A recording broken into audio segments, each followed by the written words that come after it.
Story number 1. Gateways of Stull. I've always been fascinated by the stories that border on the unbelievable, those whispered legends that linger in the shadows of forgotten places.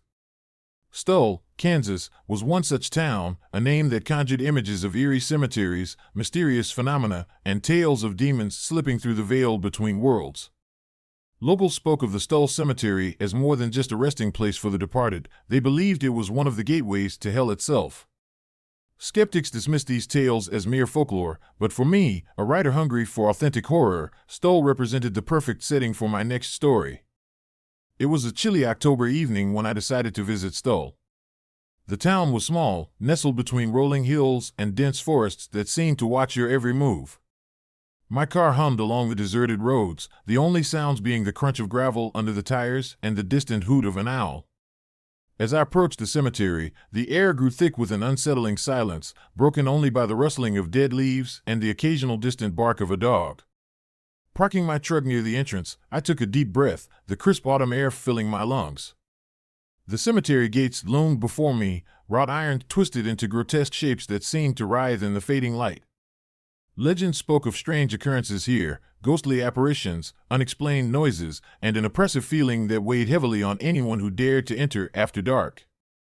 Armed with my camera, notebook, and a flashlight, I stepped through the gates, the gravel crunching beneath my boots. The path was lined with ancient tombstones, their inscriptions weathered by time. As I walked deeper into the cemetery, the stories I'd heard echoed in my mind. People had reported seeing shadowy figures moving between the graves, hearing footsteps that didn't belong to any living soul, and even feeling unseen hands pulling them back when they tried to leave. I made my way to the oldest section of the cemetery, where the gravestones were more elaborate, adorned with intricate carvings and symbols that hinted at forgotten rituals. The moon hung low in the sky, casting an eerie glow that made the shadows dance menacingly. I set up my camera near a particularly old tombstone, its name barely legible, Eleanor Blackwood, 1832 to 1874. As I began to jot down notes, a sudden chill swept through the area, the temperature dropping sharply. My breath became visible in the cold air, and I pulled my jacket tighter around me. The silence was oppressive, broken only by the distant sound of my own breathing and the occasional rustle of leaves. I tried to shake off the unease, reminding myself that these were just stories, nothing more. But then, I heard it. A faint whisper, barely audible, like the distant murmur of a conversation. I froze, straining to hear more. The whispering grew slightly louder, taking on a distinct pattern, though the words were still indistinct. My heart raced as I glanced around, the flashlight beam cutting through the darkness but revealing nothing out of the ordinary. Determined to capture something on camera, I began to move toward the source of the sound, each step deliberate yet hesitant. The path led me to a cluster of graves that seemed more secluded, the tombstones arranged in a tight circle. In the center stood a large, ornate mausoleum, its stone facade adorned with strange symbols that I couldn't decipher. The whispering was louder here, the voices overlapping in a haunting chorus. I approached the mausoleum, my flashlight flickering as I reached for the heavy iron door. It creaked ominously as I pushed it open, the sound echoing through the silent cemetery. Inside, the air was thick with the scent of damp stone and decay. The interior was dimly lit by moonlight streaming through stained glass windows, casting colorful patterns on the floor. In the center of the room stood an altar, draped in tattered cloth and surrounded by candles that flickered without wind. As I stepped closer, the whispering intensified, the voices now clear enough to discern fragmented words, "Leave, now." My hands trembled as I raised my camera, trying to capture the scene before me. Suddenly, the candles flared to life, their flames dancing wildly, casting elongated shadows that twisted and writhed across the walls. The temperature plummeted further, my breath coming in rapid gasps. Out of the darkness, figures began to materialize, ghostly apparitions clad in old-fashioned clothing, their faces pale and eyes hollow. They moved in a slow, deliberate manner, converging toward the altar. My heart pounded in my chest as I realized I was witnessing something beyond my understanding. One of the apparitions, a woman with long, flowing hair and a sorrowful expression, stepped forward. "Why do you disturb our peace?" she asked, her voice echoing with a haunting resonance that seemed to vibrate through my very bones. I I didn't mean to intrude, I stammered, unable to tear my eyes away from her spectral form. I came here to understand your stories, to tell them. The woman's eyes softened, but her presence remained imposing. Our stories are not meant for the living. They are bound to this place, to the darkness that keeps us here. Before I could respond, the room began to shake violently, the ground beneath me trembling as if some immense force was trying to break free. The apparitions started to waver, their forms becoming less distinct as the chaos around us intensified. The whispering reached a crescendo, a cacophony of voices screaming in unison. Desperate to escape, I turned and fled the mausoleum, the apparitions following me through the winding paths of the cemetery. The moonlight seemed to warp and bend, the shadows stretching out to grasp at me. Every step I took, the whispering grew louder, the voices filling my mind with fear and confusion. I reached the entrance of the cemetery, the gate seemingly miles away despite my frantic pace.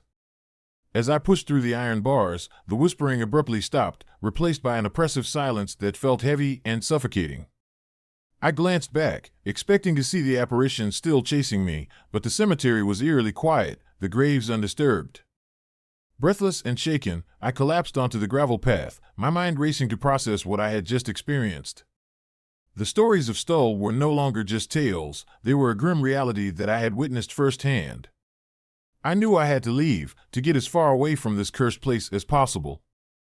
As I made my way back to my truck, the first light of dawn began to break over the horizon, casting a warm glow that contrasted sharply with the night's horrors. The oppressive atmosphere lifted, replaced by a sense of uneasy calm. I drove away from Stull, the cemetery receding into the distance, its dark secrets still hidden beneath the surface. Back in the safety of my home, I reviewed the footage I had taken, hoping to find evidence of the apparitions and the supernatural events. The camera showed nothing unusual, no ghostly figures or flickering candles, only the empty mausoleum and the quiet cemetery. It was as if the spirits had erased their presence from the recording, leaving only the remnants of their haunted abode. Determined to make sense of what I had experienced, I began researching the history of Stull and its cemetery. I discovered that the town had been plagued by unexplained tragedies for decades, sudden deaths, mysterious disappearances, and tales of dark rituals performed in the dead of night. Local legends spoke of a curse placed upon the cemetery by a vengeful spirit, binding the souls of the departed to the grounds and opening gateways to otherworldly realms. Realizing the gravity of my encounter, I decided to share my story, hoping to shed light on the dark history of Stull. My experiences became the foundation of my latest novel, a narrative woven with the authentic terror I had faced in the haunted cemetery. As I wrote, the memories of that night resurfaced, each word a testament to the restless spirits that still roamed Stull, yearning for their stories to be told. But even as the novel took shape, the presence of Stull lingered in my daily life. Strange noises echoed in my home, distant footsteps, soft whispers, and the occasional feeling of being watched. The cemetery's oppressive silence seemed to follow me, a constant reminder of the thin line between the living and the dead. I knew that the spirits of Stull were not easily silenced, their restless energy a force that refused to be forgotten. One evening, as I sat at my desk, the room grew cold, and the whispers of Stull filled the air once more. I looked up to see the apparition of Eleanor Blackwood standing before me, her eyes filled with sorrow. "You have heard our stories," she whispered, her voice a gentle echo.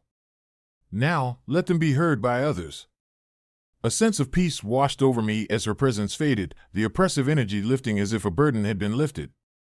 I understood that my journey to Stull had not only provided the inspiration for my novel, but had also brought closure to the restless spirits that haunted the cemetery. As I held the finished manuscript in my hands, I felt a deep connection to Stull, a bond forged through fear, empathy, and understanding. The whispers of the cemetery had found their voice through my words, ensuring that the tragic history of Stull, Kansas, would never be forgotten. And as I shared the story with others, I honored the lives lost to the darkness and the spirits that had finally found peace, their presence forever etched into the fabric of my own existence. Stull remains a place of mystery and fear, its boundaries still marked by warnings and its streets deserted by the living. But for me, it has become a beacon of inspiration and a testament to the enduring connection between the past and the present. The whispers of Stull continue to echo in my work, ensuring that the shadows of its haunted history will resonate through time, never to be silenced again. Story number 2. Whispers of Jerome. I've always been drawn to places where history's shadows linger, where the past refuses to fade quietly into obscurity. Jerome, Arizona, was one such place. Once a bustling mining town perched precariously on Cleopatra Hill, Jerome thrived on the riches dug from the earth below. But as the mines dried up and fortunes dwindled, so did the town's life, leaving behind a collection of abandoned buildings and whispered legends. Among them, the Jerome Grand Hotel stood as a testament to both prosperity and the eerie mysteries that now cloaked the town. It was a crisp October evening when I decided to visit Jerome, seeking inspiration for my next novel. Armed with my camera, notebook, and an insatiable curiosity for the supernatural, I drove through the winding roads that led to Cleopatra Hill. The sun was setting, casting long shadows that danced across the deserted streets, giving the town an almost otherworldly glow. Parking my old sedan near the base of the hill, I took a moment to absorb the silence that enveloped Jerome. The air was thick with the scent of pine and the faint hint of decay. The streets were lined with boarded-up storefronts, their windows shattered and graffiti-covered. As I made my way toward the Jerome Grand Hotel, the sense of unease grew stronger, as if the very buildings were watching my every step. The hotel itself was an imposing structure, its once grand facade now marred by time and neglect. The sign above the entrance creaked in the wind, swaying back and forth like a haunted pendulum. I pushed open the heavy wooden doors, which groaned loudly in protest, and stepped into the lobby. Dust motes floated in the beams of my flashlight, illuminating the remnants of a bygone era. The grand chandelier hung precariously from the ceiling, swaying gently as if moved by unseen hands. I decided to explore the lobby first, taking photographs of the decaying elegance that remained. The front desk was a relic of the past, its surface covered in a thick layer of dust. As I examined it, a sudden chill ran down my spine, and I felt a presence behind me. Turning quickly, I found the lobby empty, but the temperature had dropped noticeably. Shaking off the feeling, I continued my exploration. Descending the grand staircase, I felt the weight of Jerome's history pressing down on me. Each step echoed through the empty halls, amplifying the silence.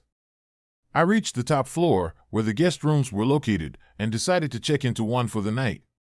The room was surprisingly intact, furnished with a large four-poster bed and antique decor.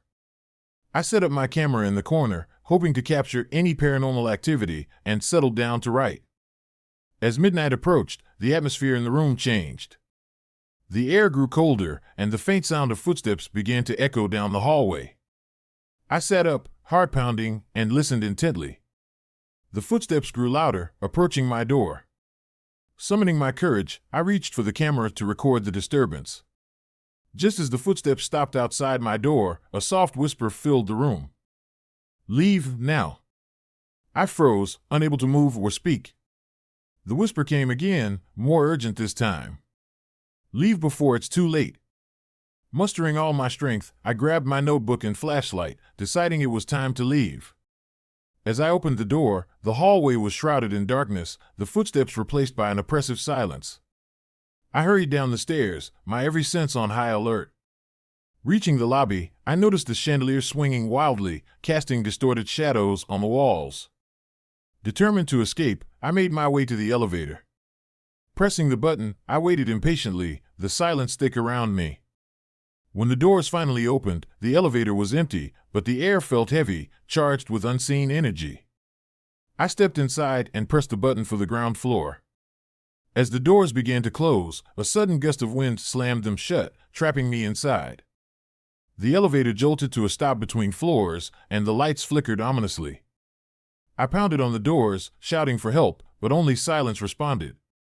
My phone had no signal, and my flashlight dimmed, barely illuminating the confined space. Panic set in as I realized I was alone, trapped in the haunted heart of Jerome. Minutes felt like hours as I sat in the darkness, the oppressive atmosphere pressing down on me. Suddenly, the elevator doors burst open, revealing the lobby once more, but something was terribly wrong. The lobby had transformed into a nightmarish version of itself, the walls bleeding shadows and the chandelier now a grotesque mass of twisted metal and darkness. Figures began to materialize around me, ghostly apparitions of former guests and hotel staff, their faces etched with sorrow and anger. One figure, a woman in a tattered gown, approached me with hollow eyes. Why have you disturbed our peace? She demanded, her voice echoing with a haunting resonance. I mean no harm, I stammered, backing away. I just wanted to understand your stories. The apparitions closed in, their presence suffocating. Another ghostly figure, a man in a miner's uniform, stepped forward. You cannot stay, he warned, his voice filled with despair. The curse of Jerome binds us to this place, and by entering, you risk becoming part of our eternal torment. Desperate to escape, I turned to flee, but the lobby morphed around me, the exit disappearing into the darkness. The apparitions reached out, their spectral hands grabbing at my limbs, pulling me back into the nightmare. I fought against their grasp, struggling to break free, but their grip only tightened, their whispers growing louder. Stay with us, forever. Summoning every ounce of willpower, I managed to wrench myself free, sprinting down the haunted halls of the Jerome Grand Hotel. The apparitions pursued me relentlessly, their cries of anguish filling the air. I burst through the lobby doors, the oppressive darkness lifting momentarily as I dashed toward the entrance. But the way was blocked by an impenetrable barrier of shadows, the haunted energy of the hotel preventing my escape. With no other choice, I turned back inside, my heart racing with fear. Desperation fueled my movements as I navigated the twisted corridors, searching for any semblance of normalcy. In the basement, I found an old service tunnel that seemed to lead outside. Ignoring the mounting dread, I descended the creaky stairs, the apparitions following me into the depths of the hotel. The tunnel was narrow and damp, the walls slick with moisture. My flashlight flickered, casting erratic beams that danced through the darkness. As I reached the end of the tunnel, a faint light beckoned me toward the exit. I sprinted forward, the whispers of the apparitions growing fainter behind me. Bursting through the final door, I found myself outside, the cool night air a stark contrast to the suffocating darkness I had just escaped. Breathing heavily, I looked back at the Jerome Grand Hotel, its silhouette now calm and silent under the moonlight. The oppressive atmosphere had lifted, replaced by an eerie stillness. I knew I had narrowly escaped becoming another lost soul in the cursed town. Driving away from Jerome, the early morning light began to break on the horizon, casting away the shadows that had haunted me all night. The memories of the apparitions and their desperate pleas lingered in my mind, a testament to the restless spirits that still roamed the abandoned halls of the Jerome Grand Hotel. Back in the safety of my home, I reviewed the footage I had taken, hoping to find evidence of the supernatural events. The camera showed nothing unusual, no apparitions or shadowy figures. It was as if the hotel had erased its presence from the recording, leaving only empty halls and decaying structures.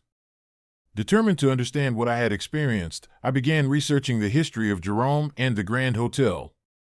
I discovered that the hotel had been the site of numerous tragedies over the years, fires, mysterious deaths, and unexplained disappearances. Local legends spoke of a curse placed upon the town by a vengeful spirit, binding the souls of its victims to the hotel forever.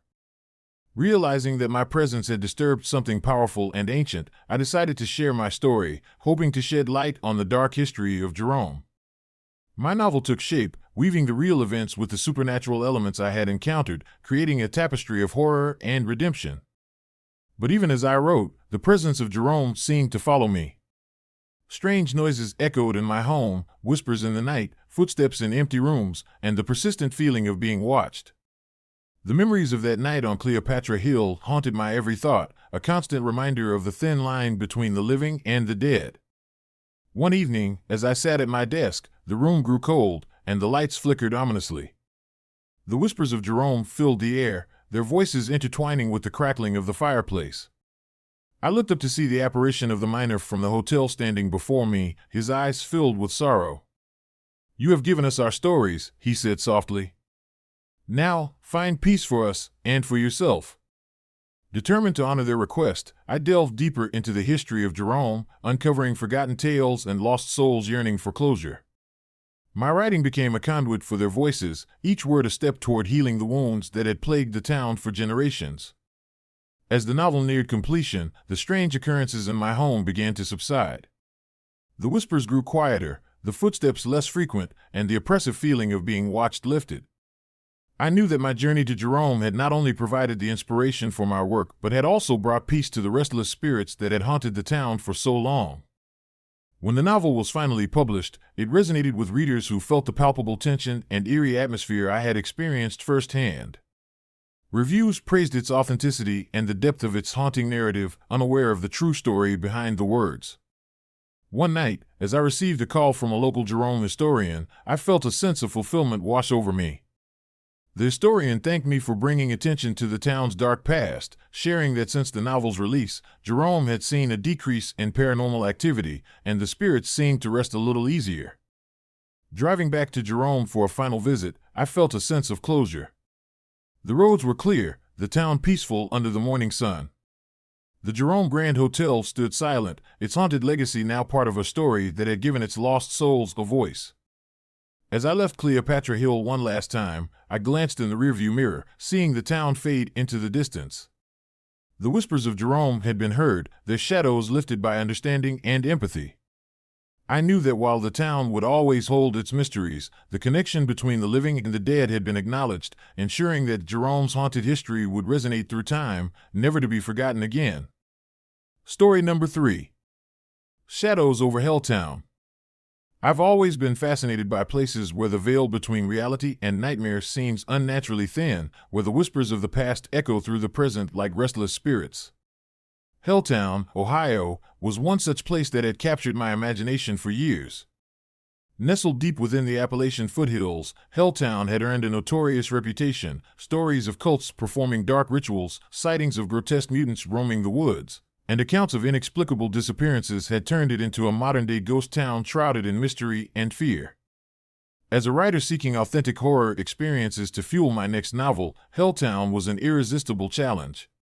The tales I had read painted a picture of a place where reality twisted into the grotesque, where abandoned houses stood as silent sentinels to untold horrors, and where the very roads seemed to lead travelers astray into the heart of darkness. Determined to uncover the truth behind the legends, I decided to visit Helltown alone, armed with my camera, notebook, and an unyielding curiosity. The drive from Columbus was long and winding, the landscape gradually shifting from suburban tranquility to the dense, untamed wilderness that enveloped Helltown. As I approached the town, the road became narrow and overgrown, flanked by towering trees whose branches twisted like skeletal hands reaching out to the sky. A heavy fog hung in the air, muting the colors and casting everything in shades of gray. The entrance sign to Helltown stood crooked and rusted, warning visitors to stay away, yet I felt an inexplicable pull drawing me closer. Parking my old Jeep near the outskirts, I took a moment to absorb the eerie silence that surrounded the area. The main street was a desolate expanse of crumbling storefronts and boarded-up windows, nature reclaiming what once was a bustling community. The remnants of Helltown's former life were scattered everywhere, abandoned cars overtaken by vines, storefronts with shattered glass, and houses that leaned precariously, their roofs caving in from years of neglect. I began my exploration with the general store, its faded sign barely readable. Inside, the shelves were empty, save for a few dusty relics that hinted at the lives once lived here. As I moved through the store, my flashlight beam caught something glinting on the floor, a small, ornate dagger, its blade tarnished with age. Remembering the legends of dark rituals, I hesitated for a moment before picking it up, feeling a strange chill run down my spine. Shrugging it off as a relic of the past, I pocketed the dagger and continued my journey. The deeper I ventured into Helltown, the more oppressive the atmosphere became. Every creak of the floorboards, every rustle of the leaves seemed amplified, heightening my senses to the unseen dangers lurking in the shadows. I made my way to the old church, a grand structure now reduced to a hollow shell. Its once majestic steeple stood broken, the cross dangling precariously from a single support. The doors were ajar, inviting me into the darkness within. Inside, the air was thick with the scent of mildew and decay. The pews were overturned, and the altar was covered in a thick layer of dust. As I approached the pulpit, my flashlight flickered, casting eerie shadows on the walls.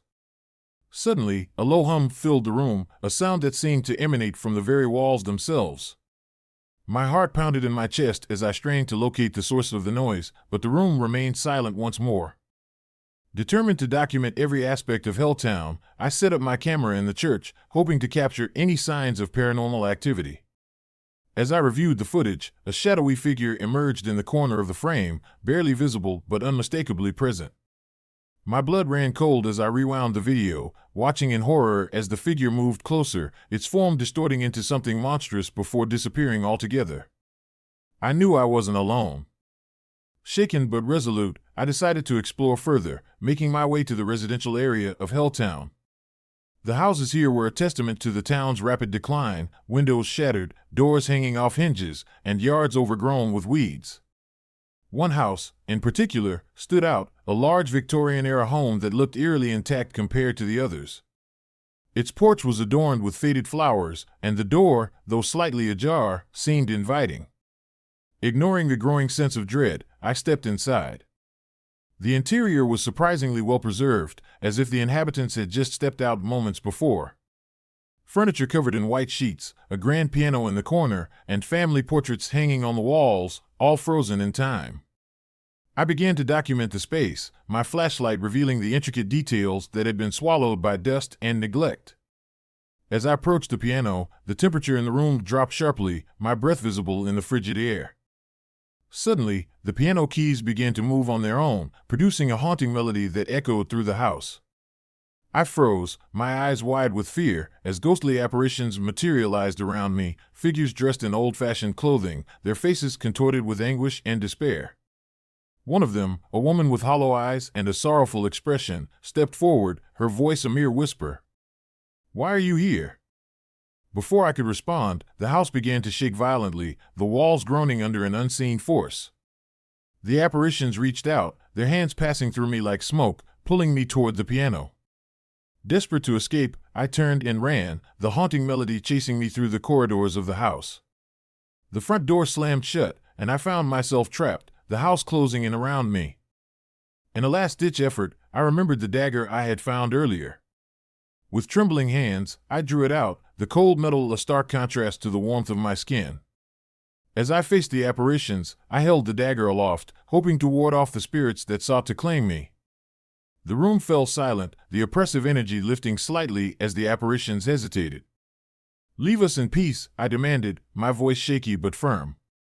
The woman from before nodded slowly, her expression softening. "Our stories need to be told," she whispered before fading away, the house returning to its desolate state.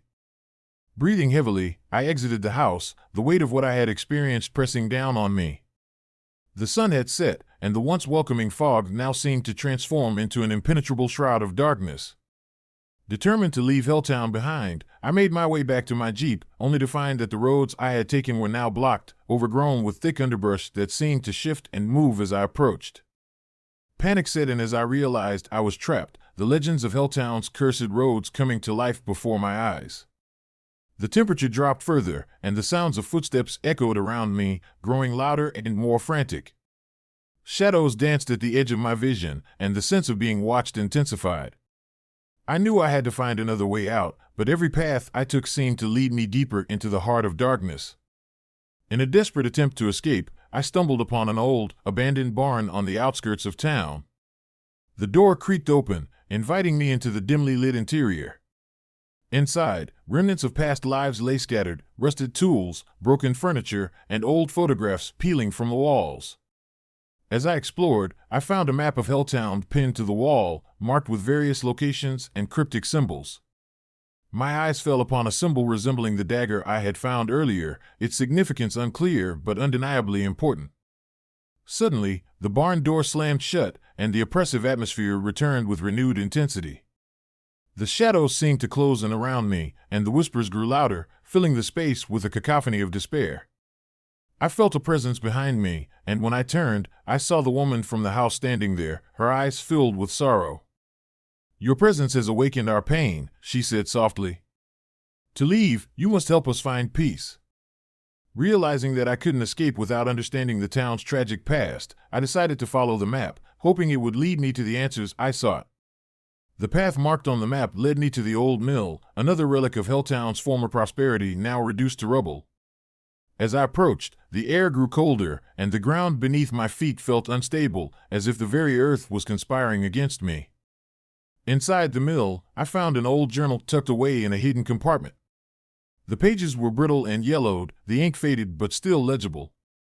The journal belonged to Thomas Caldwell, a miner who had documented the town's decline and the mysterious events that led to its downfall. His entry spoke of a dark cult that had taken root in Helltown, performing rituals to summon otherworldly entities in a misguided attempt to bring prosperity and protection to the town. As I read, the pieces began to fall into place: the suicides, the disappearances, the grotesque mutations. The cult's rituals had backfired, unleashing malevolent forces that consumed the town from within. Caldwell's final entry was a desperate plea for anyone who found his journal to stop the rituals and free the town from its curse. Determined to honor his request, I knew what I had to do. Using the map and the information from the journal, I retraced the cult's steps, finding the remnants of their rituals scattered throughout Helltown. Each site held remnants of dark magic, candles long extinguished, symbols etched into stone, and personal items left behind in haste. At the final location, an old stone circle deep within the woods, I set up my camera and began documenting the site, hoping to capture any lingering paranormal activity. As I worked, the air grew thick with tension, the shadows lengthening and twisting into unnatural shapes. The temperature plummeted, and the ground trembled beneath my feet. Suddenly, a dark presence enveloped the area, the air filled with the sound of chanting and the flickering of unseen flames. The spirits of Helltown's past emerged from the darkness, their forms more defined and desperate than ever. I held up the dagger, the symbol on its blade resonating with the ancient magic of the site. "Help us find peace," I implored, echoing Caldwell's plea. "End the curse that binds you to this place." The spirits hesitated, their anguished gazes meeting mine. Slowly, the oppressive energy began to lift, the dark presence receding as the spirits found solace in my resolve. The ground steadied, and the chilling whispers softened into a peaceful silence. As dawn broke over Helltown, the fog lifted, revealing the town in a new light. The roads were clear, and the oppressive atmosphere had dissipated, replaced by a sense of calm and closure. The cursed land seemed to breathe a sigh of relief, the shadows receding as the spirits finally found peace. Driving away from Helltown, I felt a profound sense of accomplishment and relief. The horrors I had witnessed were etched into my memory, a testament to the resilience of the human spirit and the power of understanding and compassion. The stories of Helltown, once shrouded in darkness, were now a beacon of hope and redemption. Back in the safety of my home, I began to pen my experiences, weaving the tragic history of Helltown into a narrative that honored its lost souls. The manuscript became a reflection of the journey I had undertaken, a bridge between the living and the dead, ensuring that the lessons of Helltown would never be forgotten. But even as the story took shape, the presence of Helltown lingered. Strange occurrences haunted my daily life, unexplained noises, fleeting shadows, and the persistent feeling of being watched. The dagger I had taken from the general store now hung around my neck, its subtle warmth a constant reminder of the town's enduring legacy. One evening, as I sat at my desk, the room grew cold, and the whispers of Helltown filled the air once more. The apparition of Thomas Caldwell stood before me, his eyes filled with gratitude. "You have freed us," he said softly. "Now, our stories can live on." A sense of peace washed over me as his presence faded, the oppressive energy lifting as if a weight had been removed. I knew that my journey to Helltown had not only provided the inspiration for my novel, but had also brought closure to the restless spirits that had haunted the town for generations. As I held the finished manuscript in my hands, I felt a deep connection to Helltown, a bond forged through fear, empathy, and understanding. The shadows over Helltown had been dispelled, their stories immortalized in my words, ensuring that the tragic history of Helltown, Ohio, would never be forgotten. And as I shared the story with others, I honored the lives lost to the darkness and the spirits that had finally found peace, their presence forever etched into the fabric of my own existence. Helltown remains a place of mystery and fear, its boundaries still marked by warnings and its streets deserted by the living. But for me, it has become a beacon of inspiration and a testament to the enduring connection between the past and the present. The whispers of Helltown continue to echo in my work, ensuring that the shadows of its haunted history will resonate through time, never to be silenced again. Story number 4. Echoes of Cahaba. I've always been captivated by the remnants of history, the silent witnesses to bygone eras that linger in forgotten places. When I first heard about Cahaba, Alabama, the state's first capital, now submerged and abandoned after devastating floods, I was immediately intrigued. The stories of ghostly apparitions wandering the derelict buildings and the eerie sounds of footsteps in the dead of night painted a picture too compelling to ignore. As a writer in search of authentic horror, Cahaba promised the perfect setting for my next project. The decision to visit Cahaba was fueled by a blend of professional curiosity and a personal yearning for solitude. Armed with my camera, notebook, and a determination to uncover the town's secrets, I set out on a chilly October morning.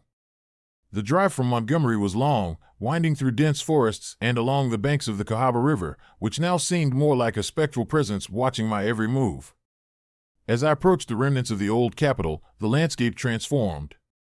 The once thriving town was now a ghostly silhouette against the backdrop of towering trees and misty waters. Parking my truck near the entrance, I took a deep breath, the cool air carrying the scent of damp earth and decaying wood. The main street of Cahaba was a haunting reminder of its former glory, abandoned storefronts, crumbling facades, and overgrown pathways that nature had begun to reclaim. The Mississippi-like floodwaters had swallowed much of the town, leaving behind only skeletal structures poking through the vegetation. I felt a shiver run down my spine as I stepped into the heart of Cahaba, the weight of its history pressing down on me. My first stop was the old courthouse, a grand building that had once been the center of political life in Alabama. Its walls, now scarred by time and neglect, stood as a testament to the town's rapid decline. Inside, the air was thick with dust, and the silence was almost palpable. I moved through the empty halls, my footsteps echoing off the stone floors. The grand staircase, once a symbol of civic pride, was now a dangerous relic, with missing steps and crumbling railings. As I ascended, I couldn't shake the feeling that I was being watched, the oppressive atmosphere making it hard to breathe. Reaching the top floor, I found the remnants of what must have been the judge's chambers. A large desk dominated the room, papers strewn about as if the occupants had fled in haste. I began to document the space, my camera capturing the eerie stillness. Suddenly, a cold draft swept through the room, and the door slammed shut behind me. My heart raced as I spun around, but there was no one there. The temperature seemed to drop, and my breath became visible in the frigid air. I tried the door, but it wouldn't budge, as if an unseen force held it closed. Panic set in as I realized I was trapped. I fumbled with my phone, hoping to call for help, but there was no signal. Desperation clawed at me as I searched the room for another way out. My eyes fell upon a large, ornate mirror on the far wall. Approaching it, I saw my reflection, or so I thought. Behind me in the mirror stood a figure, tall and indistinct, its form wavering like smoke. I turned around swiftly, but the room was empty. Heart-pounding, I glanced back at the mirror, and the figure was closer now, its presence oppressive and malevolent. "Leave this place," a whisper echoed in my mind, sending a chill down my spine. I backed away, trying to rationalize the apparition as a trick of the light or my overactive imagination. But the room grew colder, and the whisper became louder, more insistent. "Leave before it's too late." Summoning every ounce of courage, I forced myself to remain calm. "Who are you?" I demanded, my voice barely steady. The figure in the mirror began to solidify, its features becoming clearer. It was a man, dressed in period clothing, his eyes hollow and filled with sorrow. "You shouldn't be here," he repeated, his voice tinged with desperation.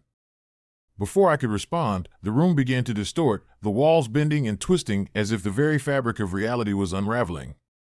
I stumbled backward, knocking over a chair, and the room plunged into darkness.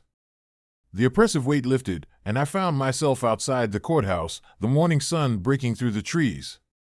Shaken, I took a moment to collect myself before continuing my exploration. Determined to uncover more about Cahaba's haunted reputation, I made my way to the old town square. The fountain, once a central feature, was now dry and overgrown with weeds. As I approached, I noticed strange symbols etched into the stone, their meanings lost to time. My flashlight caught movement in the corner of my eye, shadows shifting unnaturally, almost as if they were alive.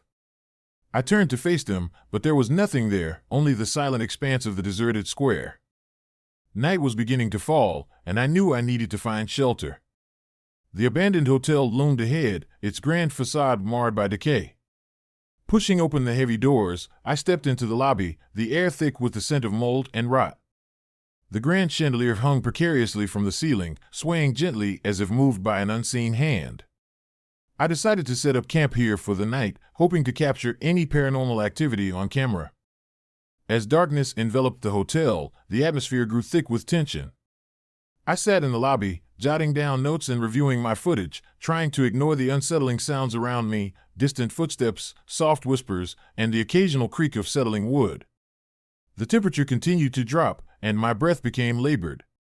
I glanced at my camera screen, and to my horror, saw fleeting images of shadowy figures moving through the halls, their forms barely distinguishable but undeniably present. Unable to sleep, I ventured out to explore further. The hotel's endless corridors seemed to twist and turn, leading me deeper into its haunted heart.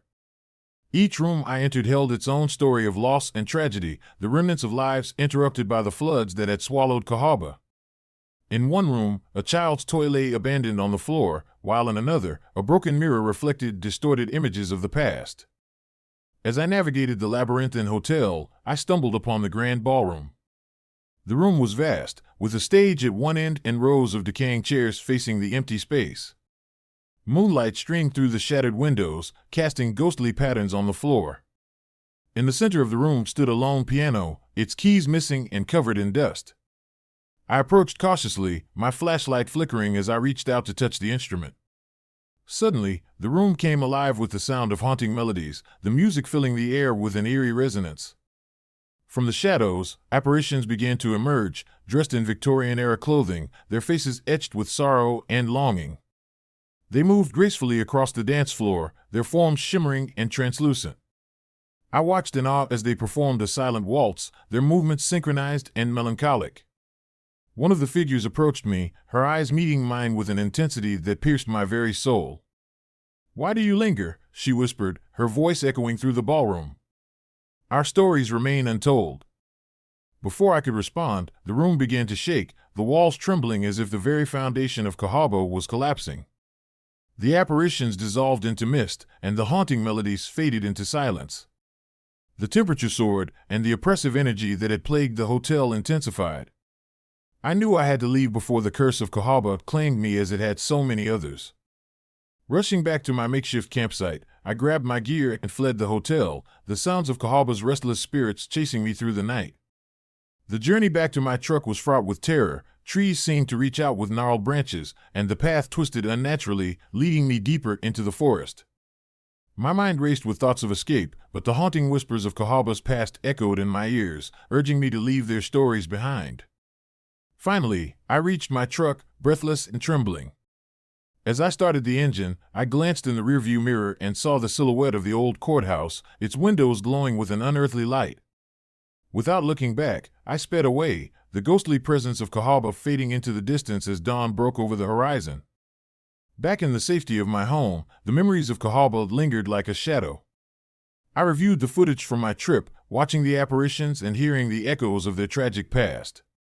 The experience had left an indelible mark on me, the line between reality and the supernatural blurred by the haunting beauty of Cahaba. Determined to honor the spirits I had encountered, I began to write my novel, weaving the stories of Cahaba's lost souls into a tapestry of horror and redemption. As I delved deeper into their tales, I felt a connection to their pain and longing, a shared understanding that transcended time and death. The whispers of Cahaba guided my pen, ensuring that their stories would be heard and remembered. But even as the novel took shape, the presence of Cahaba remained. Strange occurrences plagued my daily life, unexplained noises in the night, fleeting shadows at the edge of my vision, and the persistent feeling of being watched. The locket I had found in the courthouse now hung around my neck, its subtle warmth a constant reminder of the town's enduring curse. One evening, as I sat hunched over my desk, the room grew cold, and the lights flickered ominously. The whispers of Cahaba filled the air, their voices intertwining with the crackling of the fireplace. I looked up to see the apparition of the judge from the courthouse standing before me, his eyes filled with sorrow. "You have given us our stories," he intoned, his voice echoing through the room. "Now, rest in peace." A sense of calm washed over me as the apparition faded, the oppressive energy lifting as if a weight had been removed. The presence of Cahaba receded, leaving behind a profound sense of closure. I knew that my journey to Cahaba had not only provided the inspiration for my novel, but had also brought peace to the restless spirits that had haunted the town for generations.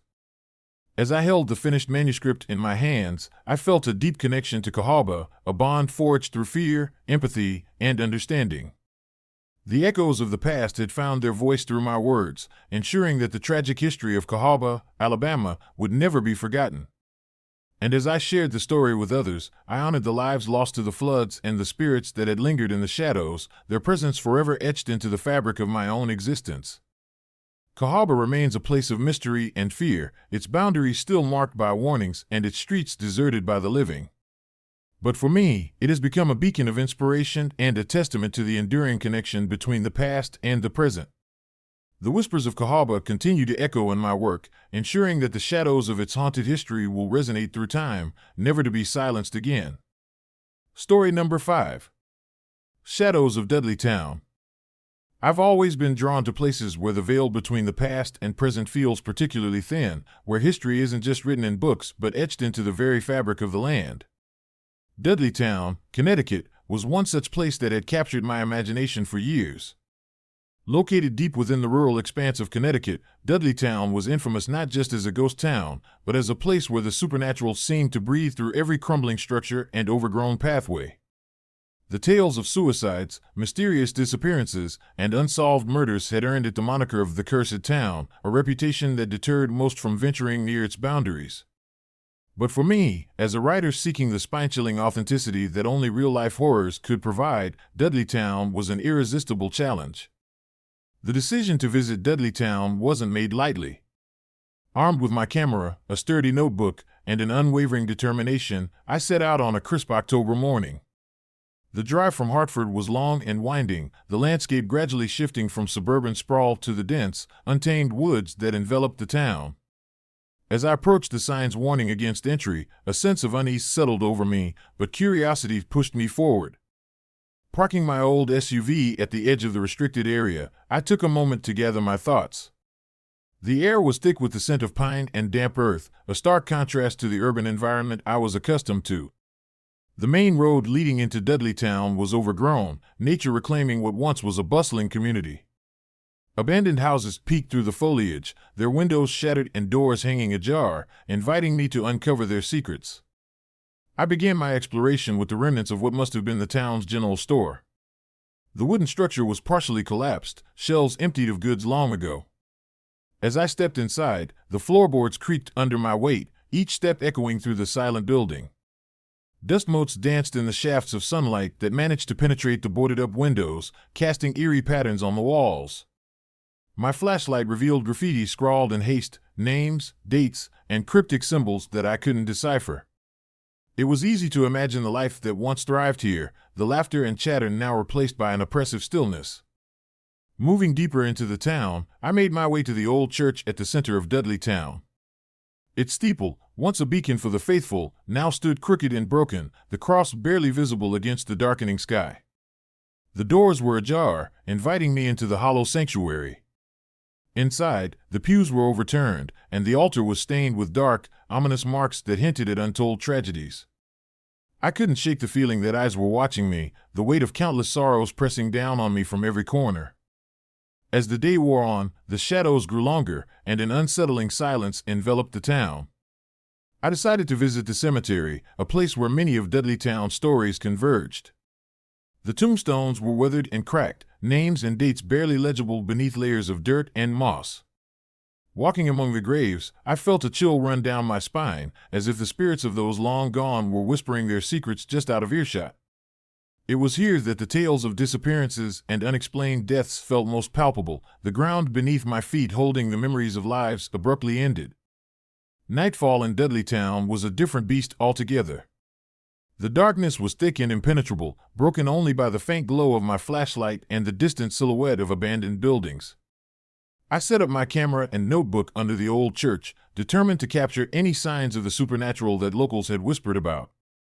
As I sat there, the wind rustled through the trees, and the sounds of nocturnal creatures echoed in the distance. Yet, amidst the natural noises, there was an underlying tension, a sense that something unseen was observing my every move. I decided to focus my attention on the old mill, a structure that had once been the lifeblood of Dudleytown's economy. The mill stood as a testament to the town's industrious past, its machinery now silent and decaying. As I approached, the temperature seemed to drop, and an oppressive atmosphere settled over me. The door creaked open with a push, revealing the dark interior where shadows danced in the flickering light of my flashlight. Inside, the remnants of machinery lay scattered, covered in layers of dust and grime. I began to document the space, my hands moving almost of their own accord, driven by a mix of fear and fascination. That's when I heard it, a faint, rhythmic tapping, like the sound of footsteps echoing through the vast emptiness. My heart pounded in my chest as I strained to listen, but the noise stopped as abruptly as it had started. I tried to rationalize it as the settling of the old building, but a nagging doubt lingered in the back of my mind. Determined to push forward, I ventured deeper into the mill, my flashlight beam cutting through the darkness. That's when I saw it, a shadowy figure standing at the far end of the room, barely visible against the darkness. My breath caught in my throat as I froze, the reality of Dudleytown's haunted reputation settling over me like a shroud. The figure remained motionless, a silent sentinel in the night. Mustering all my courage, I took a tentative step forward, the floorboards groaning under my weight. As I moved closer, the figure began to dissolve, its form wavering like smoke in the wind. My rational mind screamed for me to leave, but something compelled me to stay, to uncover the truth behind these apparitions. I reached out a hand, trying to touch the fading shadow, but my fingers passed through nothingness. The room seemed to close in around me, the air thick with an unspoken sorrow. Suddenly, the temperature plummeted, and a fierce wind whipped through the mill, extinguishing my flashlight and plunging me into complete darkness.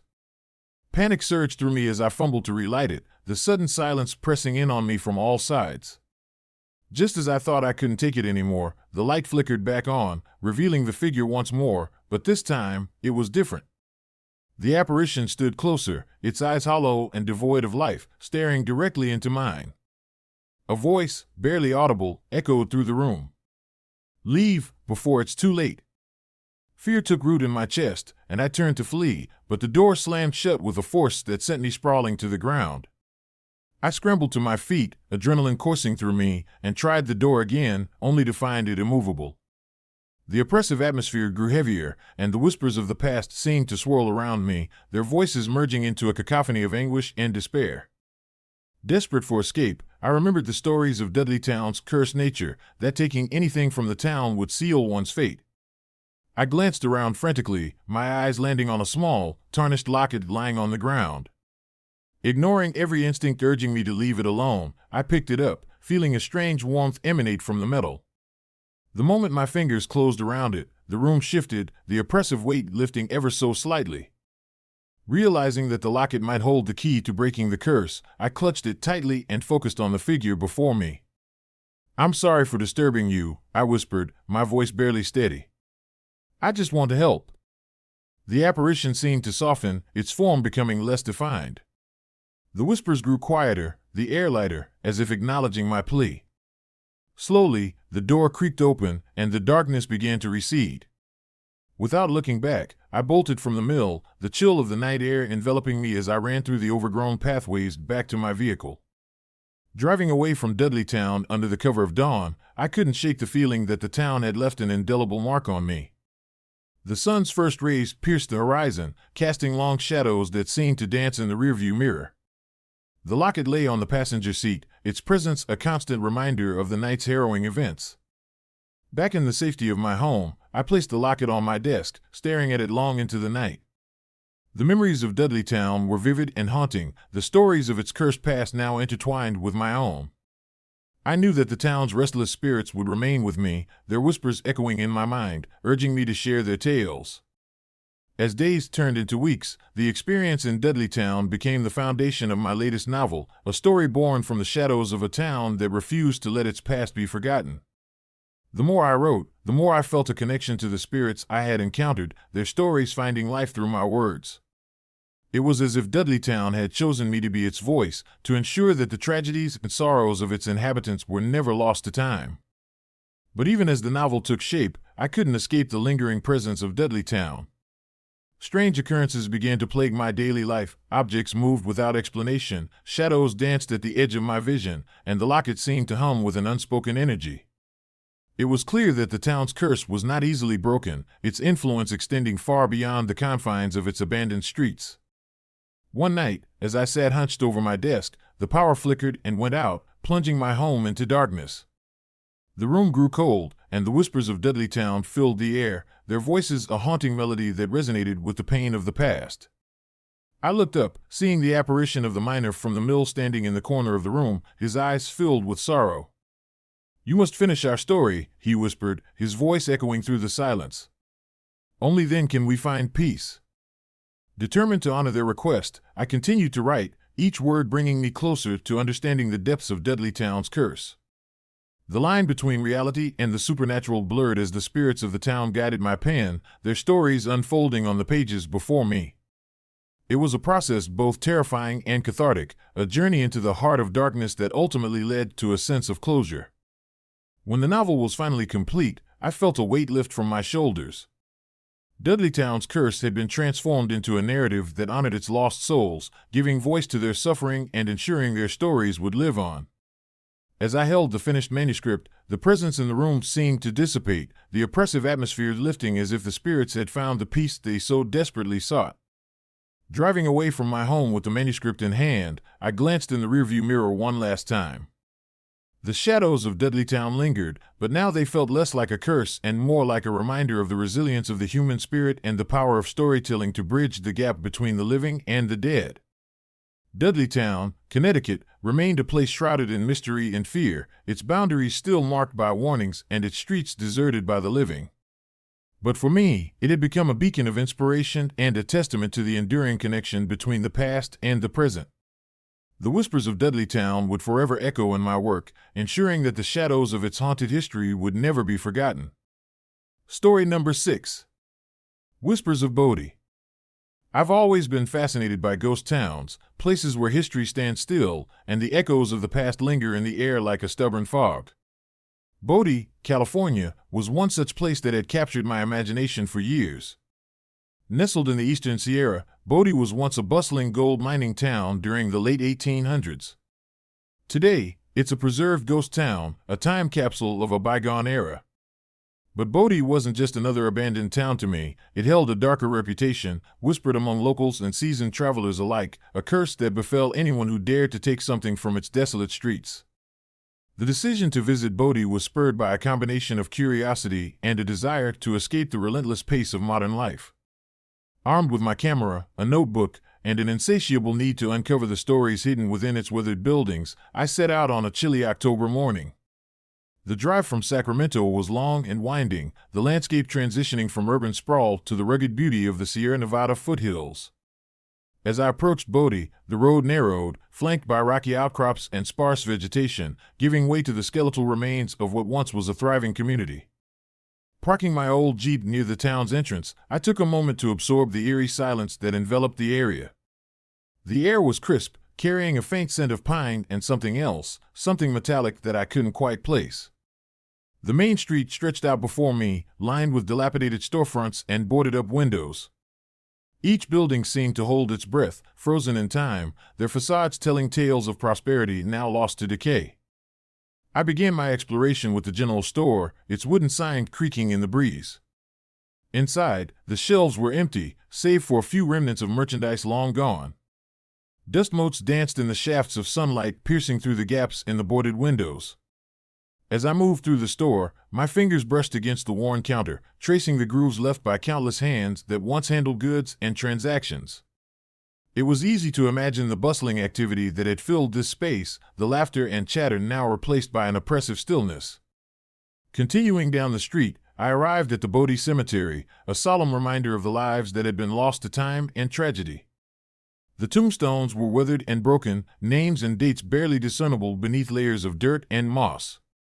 I felt a shiver run down my spine as I walked among the graves, the weight of history pressing down on me. It was here that the stories took on a more sinister tone, tales of restless spirits and unexplained phenomena that had plagued Bodie for decades. As the day wore on, I made my way to the mining camp, the heart of Bodie's former prosperity. The cabins and tents stood in disarray, their structures weakened by years of neglect. I climbed to the top of a makeshift lookout point, the view stretching out over the barren landscape, dotted with remnants of mining equipment and the occasional wildflower defiantly blooming amidst the desolation. The sun began to set, casting long shadows that danced across the ground, creating an otherworldly atmosphere that felt almost tangible. Nightfall in Bodie was unlike anything I had ever experienced. The darkness was thick and suffocating, broken only by the faint glow of moonlight reflecting off the abandoned buildings. I set up my camera and notebook, determined to capture the essence of this haunted place. As I sat there, surrounded by the whispers of the past, I couldn't shake the feeling that I was being watched. Every rustle of leaves, every distant sound seemed amplified in the stillness, heightening my senses to every subtle movement. I decided to focus my attention on the remnants of the saloon, a central hub of social activity in Bodie's heyday. The wooden doors were ajar, inviting me into the shadowy interior. Pushing them open, I stepped inside, the floorboards groaning under my weight. The room was eerily quiet, the remnants of overturned chairs and scattered glasses hinting at a sudden and violent departure. I approached the bar, my flashlight revealing graffiti etched into the wooden surface, names, dates, and cryptic symbols that I couldn't decipher. As I examined the bar, my eye caught a glint of metal beneath a pile of debris. Curious, I reached down and picked up an old silver locket, its surface tarnished with age. The locket was intricately designed, featuring an engraving of a rose intertwined with thorns. Despite its weathered appearance, it seemed to emanate a faint warmth, almost as if it held a lingering presence within. Remembering the stories of Bodie's curse, I hesitated for a moment, contemplating whether to keep the locket or leave it behind. But curiosity got the better of me. I slipped the locket into my pocket, feeling an immediate shift in the atmosphere around me. The temperature seemed to drop, and the shadows in the room deepened, swirling around me like a living entity. I tried to shake off the unease, attributing it to my overactive imagination and the isolation of the ghost town. As I made my way back to my Jeep, I couldn't ignore the nagging feeling that I wasn't alone. The night was alive with sounds that defied explanation, whispers carried on the wind, footsteps echoing from unseen corners, and the distant tolling of a bell that seemed to have no source. My heart pounded in my chest as I quickened my pace, eager to leave Bodie behind. But as I reached my vehicle, I realized with a sinking dread that I couldn't find the keys. I rummaged through my pockets, only to discover that the locket had been ripped from my pocket, landing on the ground with a soft clink. Panic surged through me as I knelt to retrieve it, the locket now lying innocently on the cold pavement. Without thinking, I grabbed it and fled, the sense of being pursued intensifying with each step. Back at my Jeep, I tried to unlock the door, but the key wouldn't budge. Frustration gave way to fear as I realized that something was terribly wrong. The locket seemed to throb against my chest, a constant reminder of the curse I had unwittingly invoked. Desperate to leave, I forced the door open and started the engine sputtering before finally roaring to life. As I sped away from Bodie, I glanced in the rearview mirror, only to see the ghostly silhouette of a figure standing at the edge of town, watching me disappear into the night. The drive back was a blur of tension and unease. The roads felt unfamiliar, twisting and turning in ways that defied the map I had consulted earlier. My phone had no signal, and the GPS seemed to glitch, unable to provide accurate directions. The oppressive silence of the car was broken only by the distant hum of the engine and the rhythmic beating of my heart. I couldn't shake the feeling that I was being guided somewhere, as if the curse of Bodie had a will of its own, determining my path. Hours passed, and the darkness outside remained impenetrable. I began to notice strange occurrences within the car, reflections in the windows that weren't my own, fleeting glimpses of shadowy figures passing by, and an overwhelming sense of dread that settled over me like a heavy blanket. The locket hung around my neck, its presence growing more insistent with each passing moment, as if it was drawing me toward an inevitable confrontation. In the distance, the faint outline of a road appeared, illuminated by the dim glow of streetlights. Relief surged through me as I realized I was nearing civilization. But as I approached the lights, the road twisted abruptly, leading me into a secluded area surrounded by dense woods. The car began to malfunction, the engine struggling to maintain speed as if resisting my attempts to escape.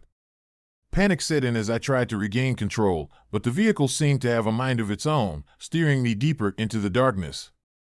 Suddenly, the road opened up to reveal an old, abandoned chapel standing alone in a clearing. Its once grand facade was now crumbling, the stained glass windows shattered and the doors hanging crookedly from their hinges. The chapel seemed to pulse with an unearthly energy, the air around it thick with an intangible presence. Compelled by a force I couldn't comprehend, I pulled the car to a halt and stepped out, the cold night air biting at my skin.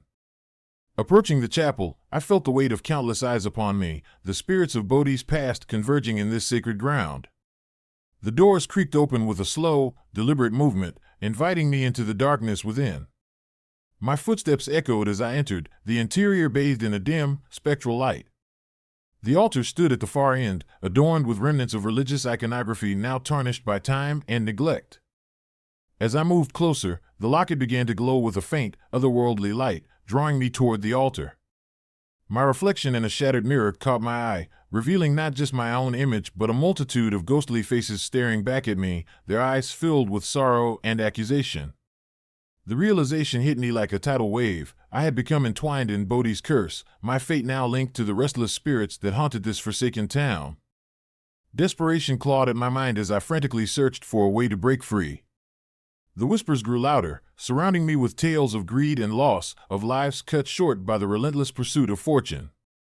The spirits yearned for release, their anguish palpable in the oppressive atmosphere.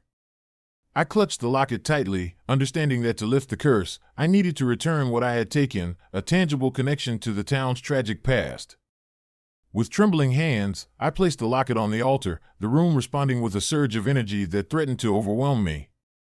The spirits began to converge, their forms becoming more defined, their whispers transforming into anguished cries. The chapel seemed to pulse with life, the very walls resonating with the pain of centuries-old sorrow. I felt a presence beside me, a cold hand resting on my shoulder, and I turned to face the apparition, a miner, his eyes hollow, his expression one of eternal torment. "You must stay," he intoned, his voice echoing through the chamber. "Leave us to our rest." But I couldn't abandon them. I had to find a way to honor their memory and lift the curse that bound them to this desolate place. Summoning every ounce of courage, I spoke softly, "I'm sorry for disturbing you. I want to help." The miner's expression softened, and the oppressive weight in the room began to lift. The spirits surrounding me started to fade, their forms dissipating like mist under the morning sun. The chapel's atmosphere transformed from one of despair to one of peace, the lingering sorrow giving way to a sense of closure. I felt the pull of the curse release its hold on me, the path back to civilization now clear. As I left the chapel, the first light of dawn began to break, casting a warm glow over Bodhi. The ghostly apparitions were gone, their stories finally heard and acknowledged. The roads now seemed familiar, guiding me effortlessly out of the cursed town. The locket, now inert, lay on the chapel's altar, its purpose fulfilled. Driving away from Bodhi, I couldn't help but reflect on the experience. The town had revealed its deepest secrets, sharing the pain and longing of those who had once called it home. The curse wasn't just a myth, it was a testament to the enduring spirit of Bodhi's past, a reminder that some stories refuse to be forgotten. Back in the safety of my home, I placed the locket on my desk, a silent reminder of the night I spent in Bodhi. The memories lingered, vivid and haunting, a chapter in my life that would never fade. I knew that Bodhi's story was now intertwined with my own, a bond forged in darkness and tempered by compassion. As the days turned into weeks, I found myself drawn to share the tale of Bodhi, not just as a ghost town, but as a place where the past and present collided, where the echoes of history demanded to be heard. My writings resonated with those who listened, bringing attention to the forgotten souls and the lessons embedded in their stories. Bodhi, with its desolate beauty and lingering spirits, had left an indelible mark on my soul. It was more than just a destination, it was a journey into the depths of human emotion, a confrontation with the shadows that dwell within us all. And as I continued to tell its story, I honored the lives lost and the spirits that had finally found peace, ensuring that Bodhi's whispers would echo through time, never to be silenced again. Story number 7. The Haunting of Centralia.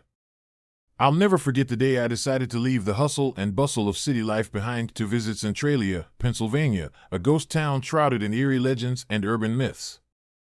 The tale of the burning mine that started in 1962 had always fascinated me, not just as a curious traveler but as a writer seeking inspiration from the unknown and the macabre. Driving through Centralia was like navigating a scene from a nightmare.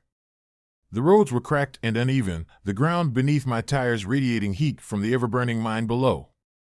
The oppressive air was thick with smoke and dust, making each breath a struggle. Abandoned buildings loomed on either side of the road, their windows shattered and walls peeling, silently narrating stories of a once thriving community now consumed by decay and desolation. I pulled up to an old, dilapidated cafe, the only semblance of life in this forsaken place.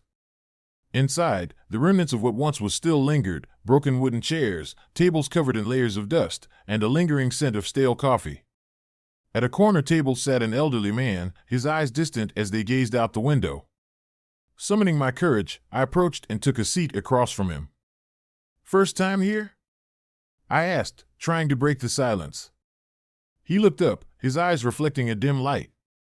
"It's been a long time, son. I'm the last one left after the mine fire." There was something unsettling about the way he spoke, a weight of sorrow and resignation that seemed almost tangible. "Can you tell me what happened?"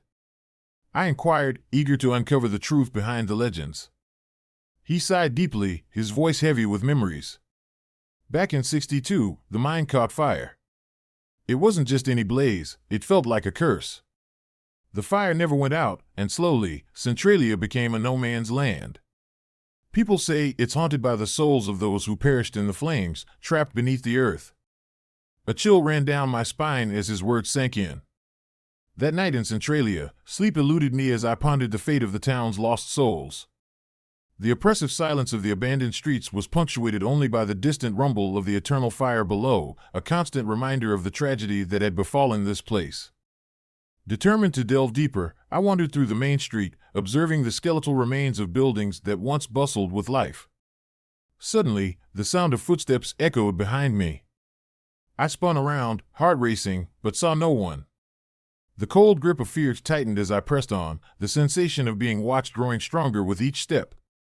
As dusk approached, the fading light cast long, sinister shadows across the landscape. I decided to visit the last remaining residence, a house I had spotted earlier, rumored to be the home of the last surviving family. The structure was in shambles, windows broken and doors hanging askew, yet inside, signs of recent habitation were evident, an unextinguished fireplace, old family photographs torn and scattered. Stepping inside, a wave of cold washed over me, making my skin crawl. Without warning, a loud crash echoed from upstairs. My pulse quickened, but curiosity propelled me up the creaky wooden stairs. Each step seemed to draw me closer to the heart of Centralia's dark secrets. The upper floor was empty, save for a long hallway lined with closed doors. At the end of the corridor stood a small door slightly ajar, emanating a faint, otherworldly glow. Pushing it open, I entered a cramped room dominated by a large, dusty mirror. As I wiped away the grime, my reflection morphed into that of a young boy with hollow, pleading eyes, silently begging for help. "Help me," the whisper echoed, sending a shiver through my body. I spun around, but the room remained empty. The light from the mirror flickered, and apparitions began to materialize around me, ghostly figures gliding past, laughter distorted and haunting, and fleeting images of those who had lost their lives in the mine fire. Panic surged as I fled the room, descending the stairs in a frantic attempt to escape the relentless pursuit of these spectral entities. The hallway seemed to stretch endlessly, each step echoing my desperation. The oppressive heat from the earth below intensified, as if the very ground was trying to swallow me whole. In my frantic search for an exit, I stumbled upon a narrow passage leading to an old mine entrance. Desperate for salvation, I ventured into the darkness, hoping to find a way out. But the deeper I went, the more the horrors of Centralia revealed themselves, anguished faces pressed against the walls, skeletal hands reaching out from the shadows, and the constant, maddening whispers of the damned. Suddenly, a powerful force knocked me to the ground, my vision blurring as I struggled to rise. Ghostly apparitions surrounded me, their eyes filled with sorrow and rage. "You shouldn't be here," the voices echoed in my mind, an unrelenting chorus of despair. Summoning every ounce of strength, I steadied myself and faced the apparitions. "I'm sorry for disturbing you."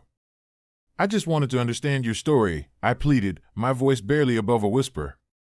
A heavy silence followed, broken only by the faint sound of wind through the mine's cracks. Slowly, the spirits began to fade, their presence dissipating like mist in the morning sun. The oppressive atmosphere lifted, and a sense of peace settled over the underground passage. Emerging back into the night, I gazed up at the star-studded sky, the fiery glow from the mine below a haunting reminder of Centralia's dark past. I knew this experience would forever be etched in my memory. Centralia wasn't just an abandoned town, it was a sanctuary for forgotten souls, a place where their stories lingered in the shadows, yearning to be heard. As I drove away, the eternal flames flickered in the distance, a symbol of the unresolved mysteries that still haunted Centralia. I realized that my encounter was more than just a ghost story, it was a testament to the enduring human spirit and the stories that refused to be silenced. And so, I carry the memories of Centralia with me, sharing its haunting tale with those willing to listen, ensuring that the souls trapped beneath the earth are never forgotten.